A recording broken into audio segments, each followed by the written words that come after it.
You're very welcome along to episode 5 of the Shot Clock. The rules are pretty simple. We've got 8 talking points. We've got an interview. This week it's Brian Cooper. We get 2 minutes. The air horn sounds. And unless I'm finished making a point, we stop. That's it, isn't it? Yeah, that's it. It's simple as that.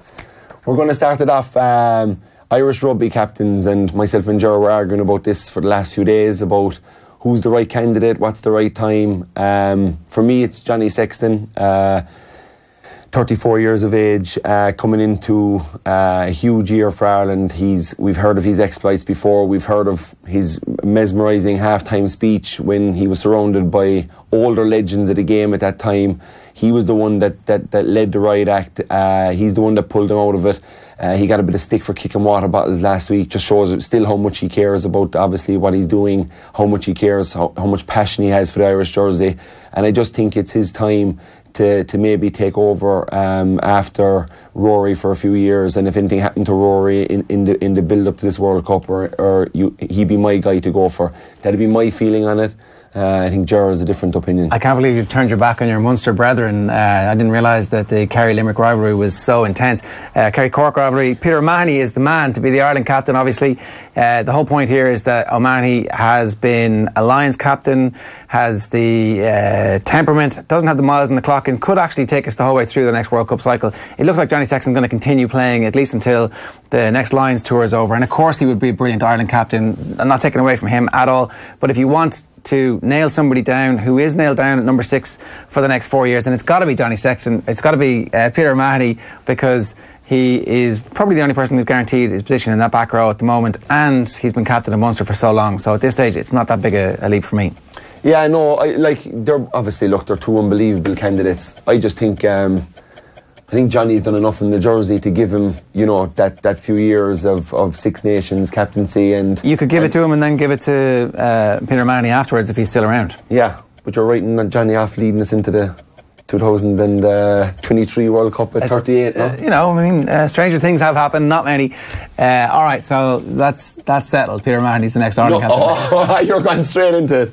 Well, I don't know. I think we'll go with Johnny on this one. I am, in a way. Okay, Russell Westbrook wandered into the crowd and started shouting at a man and a woman.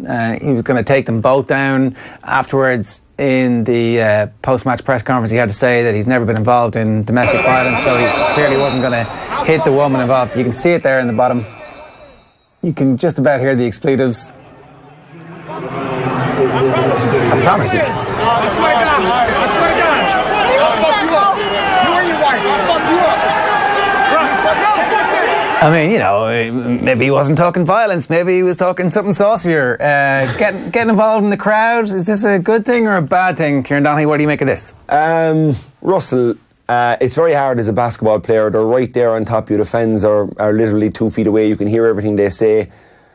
But he's volatile, and he speaks his mind. He's no filter to kind of slow down or what's on me there. He should probably realise at this stage of his career there's going to be cameras on him everywhere, and there might be cuter ways to get that person back. You could fumble a ball and try and dive and save it and drill him with a shoulder and put him back into his seat. Maybe it would be my way to go at it. But you shouldn't really be getting involved with fans that close to the sideline in a basketball game. Of course, you've never got involved with fans ever in your entire career. There's no pictures of you out there in the world, Kieran Donaghy, ever doing anything to fans, is there?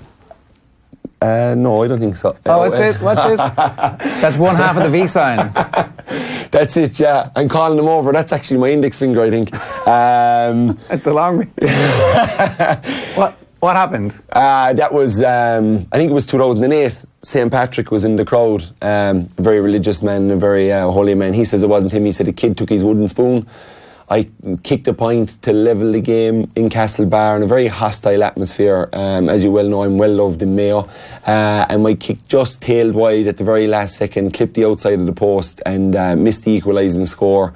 Jogging back out to my position, wooden spoon hits me in the leg. I turn around, see this big mad fellow with a cape and a beard, and told him no in certain terms that I think of him with a gesture that I got in a lot of trouble for. Did you get a ban? I got a ban for a game. And one of my heroes in basketball, Timmy McCarthy, was working in Ulster Bank with me at the time and came down the stairs and looked at me dead in the eye and goes, I'm very disappointed with your actions the weekend. And I was kind of like, Timmy, are you for real? And he was like, yeah, I don't know.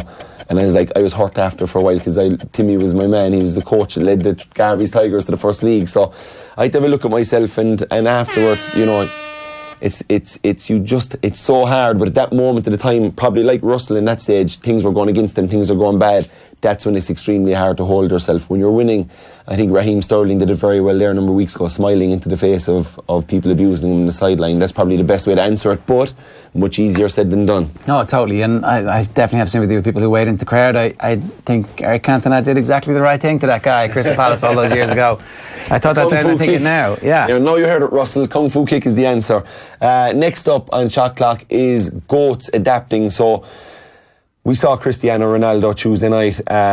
Absolutely unbelievable. Like, we know he's in peak physical condition. We know how much of a specimen he is, how athletic he is. But I think his quotes in the lead up to the game, you know, my passion, my experience is going to see us through this game. I just think for a team, I think how he's changed his position. So it's about how to adapt as you get older. We can't just do all the things we could do when we're 25. I had to adapt at 35, trying to stay on a Kerry team or stay on a Kerry panel. And just talking about how players change, like Brian O'Driscoll, Tiger Woods, and you know how you adapt. And I think Ronaldo is probably up there, and you could have LeBron as a 34-year-old as well, with how to adapt your game to keep up with all these youngsters. I think those two have done it the best, and probably when you look at them, their physical condition is unbelievable. We have this weird thing in sport, particularly in Ireland, where people go, oh, you're going to damage your legacy if you stay on too long. I think we need to completely rethink how we deal with people in the later stages of their career and give them credit for continuing to be relevant and to be involved by adapting their game and using all their nous and knowledge. If you think back to the great Munster team, they had this Project Maldini thing where they were going on, where they realised that one of the most important things that you can have is knowledge of how a game is going to happen, and in situational play make the right decisions, and you only get good at that by experiencing it and going through it. I think it's going to be interesting to see how the Dublin footballers use their experienced players this year, if they are the finishers, the value that they'll get from having Paul Flynn and Bernard Brogan and Kevin McManaman on the bench. And I think that actually greatness should be defined, and you should get extra super bonus points for being able to do this at latter stages of your career and be relevant, irrespective of whether or not scoring a hat-trick or just being there for the last 5 minutes. Absolutely. I think we're gone stone mad in the GA for looking to retire people when they've got to certain ages. I remember we played against Pádraig Joyce. He was absolutely brilliant, and he was older, and they were saying he should retire after the game, and I'm kind of saying this guy has just been unbelievable against us, pulling all the strings. Stop trying to retire players once they hit 30, please. Let them play, let them finish when they want. As a piece of advice from a person who's just retired, retire when you feel like that you don't have any more to give. Play as long as you can. So don't listen to anybody outside. On to our next point. That brings us very nicely along to it, because clearly the unretired basketballer sitting beside me here, Kieran Donaghy, was instrumental last week as Tralee blew the entire Super League wide open with a massive home win against the then league leaders. There's now this amazing situation where we're hurtling towards the end of the season, where there's 3 teams who could possibly all end up in the same circumstances. We talked about it in the build-up last week, the hype that had taken over Tralee ahead of the Warriors' big home game. The whole place was absolutely rocking. I wonder if this level of fitness that he's getting at the moment might inspire him to rejoin the Kerry panel later on in the year. No, that won't be happening. Good try, Ger. That won't be happening. But no, look, it was an unbelievable game. This is people coming into the game on Saturday night, but the queue was twice as long to get the tickets. And look, it was the best atmosphere I've ever played in front of a basketball game. I've played in 3 National Cup finals in the National Arena where there's been 2,000 people, but I think the crowd that we had the last night, plus what was on the line, plus the buzz before the game, the crowd were in the stadium an hour and 15 minutes before the game started in the Tralee Sports Complex. This is the warm-up right here that you're watching. It's full of kids as well.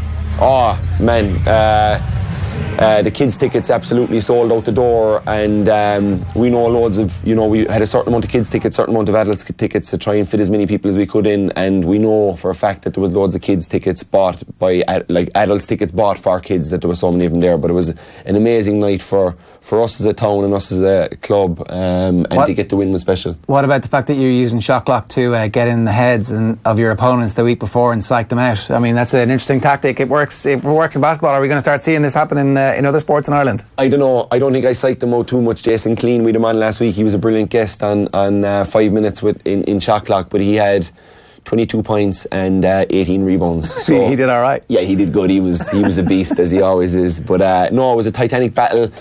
We got on a mad run in the third quarter. Fergal O'Sullivan came off the bench and hit 3 threes for us. We just exploded out of the blocks, went from down 3 to up 14. And then they showed what champions are. They came out at the fourth quarter and reeled off 11 points in a row, and we were trying to get a timeout for like 2 minutes. Couldn't get one, and eventually got one to settle us down, and we were up 5. We came out then and just kind of settled down. We ended up winning by 11, but it's still a whole lot to play for. We got Marion, who were on 5 losses, Temple Ogue were on 5 losses, we 4. We got to play Marion in a double header in 2 weeks, Saturday at 5 in Dublin, Sunday at 5 in Tralee.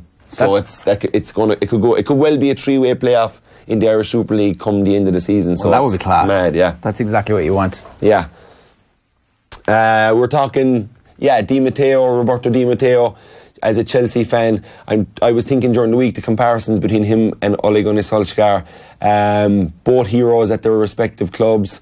Both scored massive goals. Both took over when the team were at a really low ebb. And you know, it just reminded me with the comeback that they had the other night in the last week in the Champions League, how improbable it was. And when I look at what Chelsea did that year, we were 3-0 down to Napoli away from home, came back and won 4-0 at home. There was the whole thing about the Barcelona game when John Terry got the famous red card when he kicked the back of Iniesta and he was gone. We had to win that game. It was amazing. Torres got the famous breakaway goal. You remember Gary Neville saying, "Is it written in the stars?" And then we go on with a defence that was all over the place to win the Champions League. So what I'm thinking is, could United win the Champions League? It's possible. If that Chelsea team won it that year, it's very possible that this United team could win it with all the teams that are out of it at this stage. Nobody will want to go to Old Trafford. They've got momentum. But if they do win the Champions League, and Solskjaer is the man, and everything is rosy in the garden, Chelsea sacked Di Matteo 4 months into the season the following year. So is Solskjaer, we've talked about it a few weeks ago, is he the man, or do you put your emotions aside and actually go with probably the best manager that's out there and try and really go after Pochettino? So what do you think, Ger? I don't think Pochettino's the best manager out there. I think that if you're comparing these two situations, they're completely different. You had a completely trigger-happy owner in Roman Abramovich who just decided, and also you had that coterie of players at the club who believed that they were more important than the manager. And in fact, they were correct. Frank Lampard was far more important to Chelsea than any of the managers they had at that time. John Terry, like him or loathe him, was also far more important. And what they had was great players. What Solskjaer has is a relationship with the younger players from his time at the club, early doors, so he knows these guys, he's worked with them already, he's getting the best performances out of these that they've ever had, and that's a level of responsibility and talent that Di Matteo didn't have. Di Matteo was fluky, right place, right time. Those players managed their way through that as opposed to anything that Di Matteo did, and that's the difference between him and Solskjaer. Yeah, no, don't agree. Chelsea started that with a tactical move that nobody else agreed on, but it actually worked, starting Ryan Bertrand left midfield. So Di Matteo has to get credit for the way we held out that day. We conceded in the 83rd minute. Drogba came on to be the hero, then the villain, then the hero again. It all worked out for Di Matteo in the end. But where's he? What's he done? What have you done for me lately, Bobby Di Matteo? Let's move on to golf. So Rory McIlroy has been in the top 10 fairly relentlessly over the last couple of months. He started the season well. He hasn't started the season really well, but it looks like he's back in some level of form, except when he's in the final pairing on the final day. You think he's about to come good. What the hell is wrong with you, Kieran? No, I just had this feeling in the pit of my stomach that... it's indigestion. Yeah, it's indigestion. I think he's playing well, and I think this Sunday blip is... I don't think it's an actual issue. I just don't think he's playing well. I really don't think he's suffering from nerves on a final day, or he doesn't have the temperament for it. I just have a feeling that he's never really performed in the Players' Championship. It is the 5th major. He wants to lay down a marker this year. He's been knocking on the door the last few tournaments. He's 11-1. Get on McIlroy for the weekend.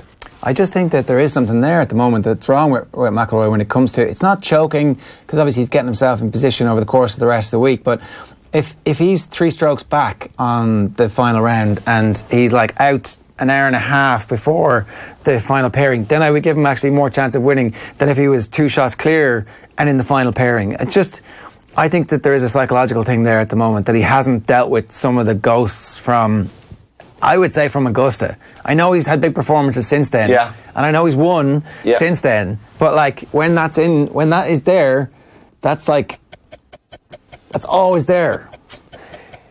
It's always there until you bust it open, and I think he's going to do it this Sunday. I'd love to see him in the final group. I don't think he's busted open until he wins at Augusta. I think that's that ghost that always haunts him, like tapping him on the shoulder going, remember you discovered an area of the course that nobody even knew existed at Augusta, Rory? Remember that? That's in you. That was definitely that was a very mentally challenging one to take, I would say, that last, but as you said, he's won big tournaments since then, and his game is just that drive he hit on the 17th last week. It was just ridiculous, and I just think he's going to just hit that note of form. We'd love to see the right time. We definitely would love to see McIlroy back properly contending and just getting that Augusta off his back. But the way Tiger's coming as well, you'd love McIlroy playing at his best, you'd love Tiger playing at his best, Dustin Johnson, all these guys. That's what we want, anyway. Alright, I'm delighted to say we've got Brian Cooper on the line. Brian, this Cheltenham Festival, I mean, we've been talking about it for months and months, and finally it's here. How are you feeling ahead of today? Yeah, no, I've a nice ride today, Sam's profile.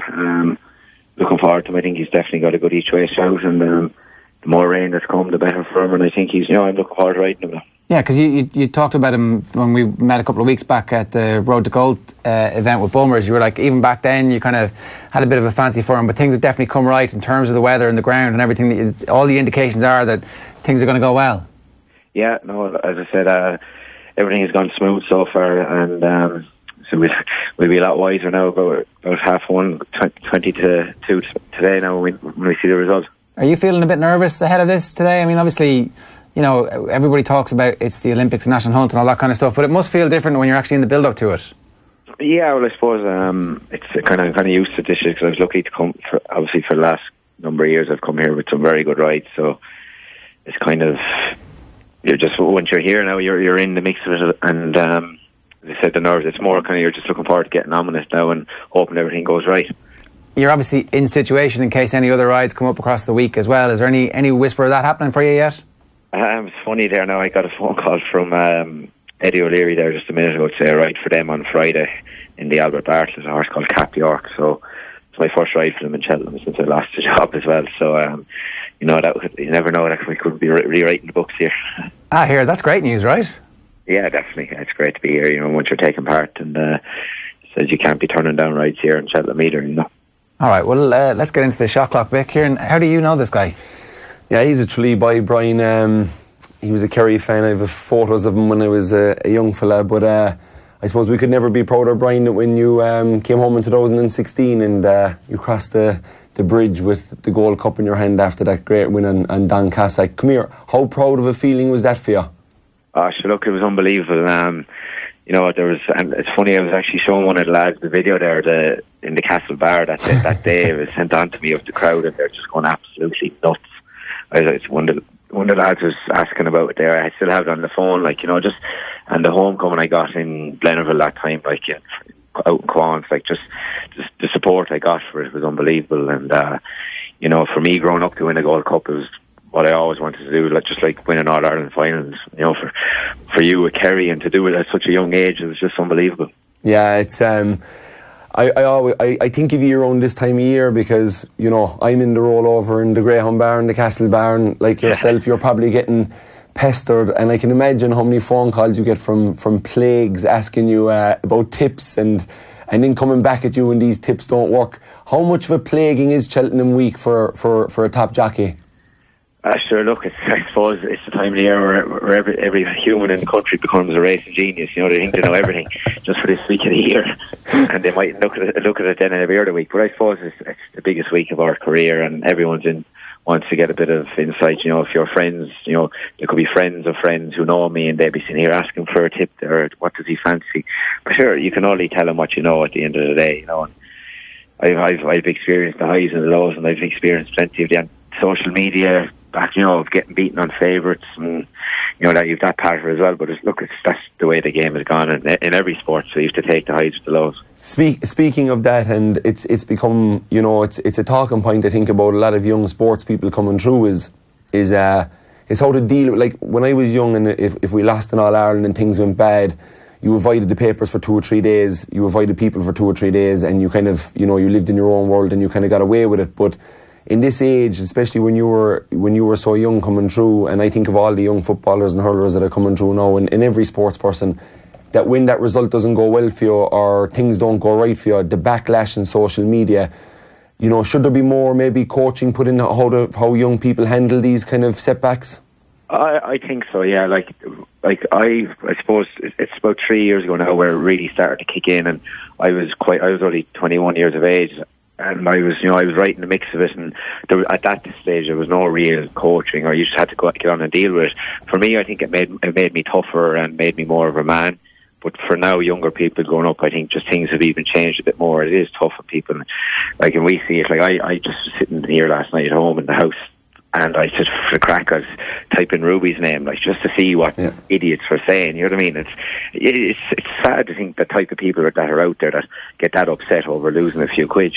Yeah. But that's the type of people you're dealing with. And I suppose you look at it, if they can go to that lull of saying something like that, they haven't got much of a life, and that's the way I look at it. They're doing that for a reason, and they're betting on their dole money, and they haven't got much to do with it at the end of the week. Yeah. That's hard to get to that point though, Brian, right? Because you've got to train yourself and you've got to go through it. And I'd say you might have searched your own name at various stages over the years. Like, learning that is actually a skill in itself.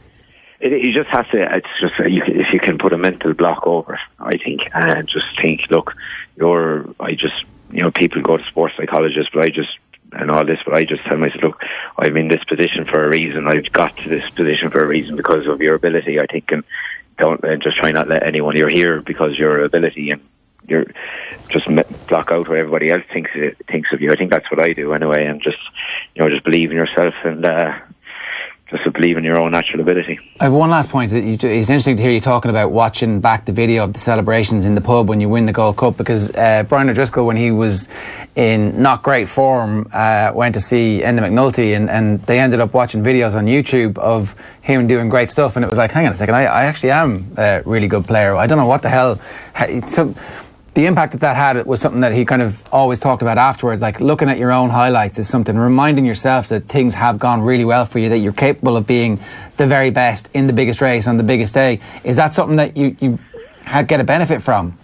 Yeah, no, I definitely watched back replays of big days and good days, especially the year. I think the year that really kickstarted my career was the time I had 3 winners in Cheltenham when I was only 19, and I'd nearly watched that back more than the Gold Cup, because that's what really put me on the map, and that's they were the really important times. And then if you're really down, there's an old video I have from one of the lads sent it on to me from the night I won the Gold Cup in the 21 club in Cheltenham that night, and I was shoulder high, and there's people, the place has gone wrong altogether, so they're the good days that you want to bring you back up again.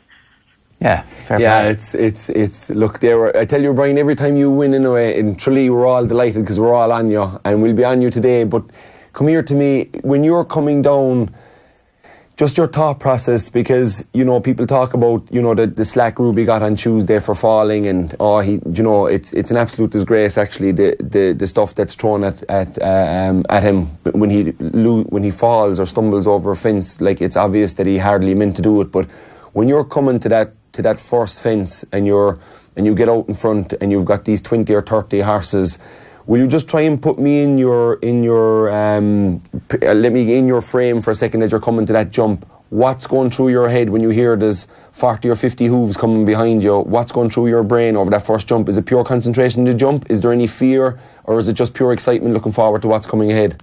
I think it's just it all depends on the horse you're riding. If you're riding a horse with a really, really good chance, you're not going to be thinking of the worst case scenario. You're always just thinking of where you want to be, your position, where just lining the horse up for the jump, and you don't think what's around you. You can only ride your horse. You can't control what's going on around you. You know what I mean? So you just concentrate on getting him to the other side of it, really, and making sure you hold your position as best as you can. Yeah, good stuff. That's pretty simple enough. Yeah, I was hoping you were going to say you're absolutely terrified when you were coming into that first jump, but obviously when you hit the ground, balls of that's steel. a different scenario. But you try, look here, it's like everything. You don't think about the worst case scenario. You go on and deal with you think more positive about it, and you just try to hold your position there, and just get the horse from A to B really, and not complicate things. The more you complicate things, and I think in any sport, the harder it is to achieve the best. No, for sure. Brian, you've been great with your time. Best of luck on Friday. Thanks a million for talking to us. Deadly, thanks. Okay, you've come to the predictions part of the show, where I reigned supreme last week with 3 from 3. Predicted that Ireland would win by double figures, predicted the Gunners would go and beat Man United, and of course predicted the Tralee Warriors would beat Temple Oak in the biggest basketball games. Inside information on that one. I'd say I'm calling it inside information on that one. Well, maybe I had something.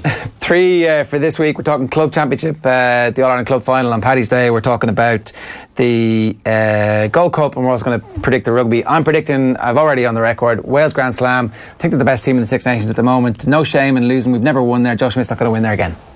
No, block that out. Ireland by 7, 2013. Of course Ireland are going to show up and prove that they really are the best team in the Six Nations, and that the England game was just a blip. In the Gold Cup, I have unfortunately fallen in love with presenting Percy. I love the story, I love the jockey, I love the trainer, I love the fact that it's a Galway horse, and you're never supposed to bet with your heart, but come on, presenting Percy, come on and do it. Yeah, I'm actually going to go with an outsider in the Gold Cup. Thistlecrack is about 12 or 14 to 1, so a horse I've backed before and so I'll give you a shout on that one. I also like that one actually, good each way bet for that one. And then for the club finals, it's Corfin versus Crokes. I can't see you predicting against Crokes, but I've also seen that Owen Sheehan is so unbelievably confident that Crokes are going to win. He's like, I assume they're going to be favourites. Completely incorrectly. Corfin are favourites, rightly so. They've got everything about them, and I think they're just about going to squeak it, but I wouldn't be surprised if it's a draw. Crokes are going to win, and if Gooch comes off, he'll probably kick the winner late on. It'll be a tight one, it'll be a belter of a game, it'll be free-flowing, lovely football. Hope the day is half decent so we get a great game. I hope Ballyhale managed to squeak it out. I think this is King Henry announcing himself to the world as the natural successor to Brian Cody. Not that we didn't know it already. I can't see you predicting against the Galway team. No, I'm going with St Thomas's from Galway, so hope they get it done in the day. It'll be 2 great games. Can't wait to throw myself down in front of the couch and watch both. Predictions are done. They're in the book. Week 5 of Shot Clock is over. Thanks very much.